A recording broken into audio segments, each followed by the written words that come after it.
In this instructional video, we're going to be focusing specifically on negative exponents and a zero exponent.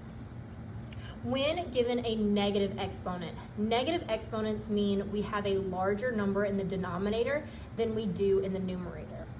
An example would be if we had 8 to the 4th on top and we had only 8 to the 2nd on the bottom.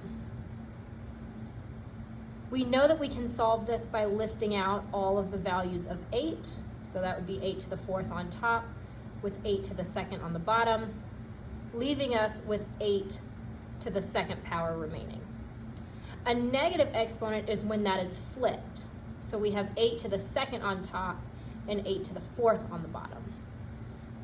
So our 2 8s on top, our 4 8s on the bottom. We cancel out what they have in common and we're left with 2 8s that are in the denominator. So when we write our answer, that 8 to the 2nd power stays in the denominator. There's no value on top, and so we fill it in with a numerator of 1. This would be represented as the value 8 with a negative exponent of 2. And so that negative exponent changes to a positive 2 when you flip it into a fraction. So in these example problems, we have a base number of 3 and a negative exponent of 4. The negative exponent changes to a positive exponent. The base number 3 stays the same, negative 4 changes to positive 4, and it goes in the denominator. There are no other values, so a 1 goes on top. 12 to the 7th, the 12 for your base number stays the same. The negative 7 changes to a positive 7 when you write it in the denominator. No other values means we put a 1 on top. 19 to the negative 6th power, we have a 19 for our base number.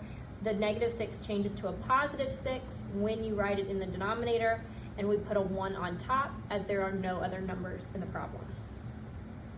The base number 5 and our negative 8 changes to a positive 8 when we write it in the denominator. There's no other numbers in the problem, so a 1 goes on top. 13 is our base number. The negative 2 changes to a positive 2 when we write it in the denominator. No other values in the problem, and so we put a 1 on top. Our base number 20 stays the same. The negative 1 changes to a positive 1 when you write it in the denominator. No other numbers in the problem, puts it with a 1 on top. The base number 6 stays the same. The negative 5 changes to a positive 5 when you write it in the denominator. No other numbers, puts a 1 on top. The base number 9 stays the same. Negative 3 changes to a positive 3 when you write it in the denominator, and we put a 1 on top.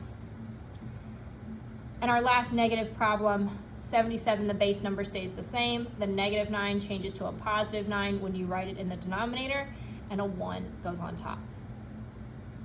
The zero exponent property helps us simplify expressions that have a non-zero base, so meaning either a variable or a number that's not 0, and then raised to a zero exponent. Anything to a zero exponent is equal to 1, regardless of what that base is.